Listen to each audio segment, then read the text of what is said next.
ఏపీలో పోలీసులు వ్యవహరిస్తున్న తీరు ప్రజల్లో ప్రభుత్వంపై నమ్మకం పోయేలా చేస్తోందన్నారు గుంటూరు బార్ అసోసియేషన్ న్యాయవాదులు. గుంటూరు జిల్లా తెనాలిలో ముగ్గురు యువకుల పట్ల పోలీసులు వ్యవహరించిన తీరుపై పెద్ద ఎత్తున విమర్శలు వ్యక్తమవుతున్నాయి. తెనాలి ఘటనను తీవ్రంగా ఖండిస్తూ గుంటూరు, విజయవాడ, ప్రకాశం ఫెడరేషన్ ఆధ్వర్యంలో కోర్టు విధులను బహిష్కరించారు.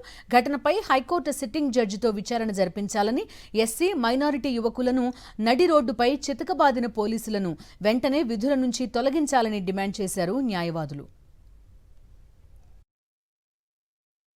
జరిగింది ఏంటంటే 25వ తారీఖున నెక్స్ట్ డే ఇమీడియట్గా వచ్చి వాళ్ళ పేరెంట్స్ దగ్గరికి వచ్చి ఆ దోమ మాధవి వాళ్ళ తల్లిగారు, రాకేష్ తల్లిగారు వాళ్ళ ఇంటికి వచ్చి అక్కడ వాళ్ళతో మాట్లాడినటువంటి మీ అబ్బాయిని ఇప్పుడే పంపిస్తాము, వెంటనే మాట్లాడి పంపిస్తాము తీసుకొచ్చి ఆ రోజు రాత్రి మొత్తం కూడా పోలీస్ స్టేషన్లో పెట్టి టార్చర్ చేసి ఆ తర్వాత రెండో రోజు మళ్ళీ టౌన్ మొత్తం తిప్పి ఐతానగర్లో ఒక బజార్లో వాళ్ళని నడి రోడ్డు మీద పెట్టి 3 టౌన్ పోలీస్ స్టేషన్ సిఐ, తర్వాత 2 టౌన్ పోలీస్ స్టేషన్ సిఐ, మరి కొంతమంది కానిస్టేబుల్స్ మొత్తం కలిసి బహిరంగంగా మరి వాళ్ళని విచక్షణారహితంగా వాళ్ళని కొట్టడం అనేటువంటిది చాలా దుర్మార్గమైనటువంటి విషయం.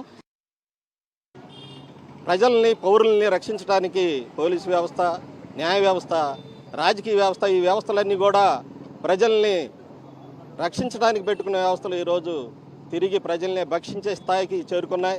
ముఖ్యంగా ఈరోజు రాష్ట్రంలో పోలీసులు ప్రవర్తిస్తున్న తీరు కూడా సభ్య సమాజానికి మరియు పౌర సమాజానికి చాలా సిగ్గుచేటు. రాజ్యాంగాన్ని అమలు చేయాల్సిన పోలీసులే రాజ్యాంగాన్ని ఉల్లంఘించి నడి రోడ్డు మీద పౌరుల్ని ఇలా హింసించడం అనేది దుశ్చర్య. నా దృష్టిలో ఇది తీవ్రమైన చర్యగా పరిగణిస్తున్నాను. ముఖ్యంగా ఈ చర్య మీద పౌర సంఘాలు, ముఖ్యంగా న్యాయస్థానాలు కూడా సుమోటోగా ఈ కేసుని పరిగణలోకి తీసుకొని సంబంధిత ఆఫీసర్లని డిస్మిస్ చేయాలని మేము డిమాండ్ చేస్తున్నాం.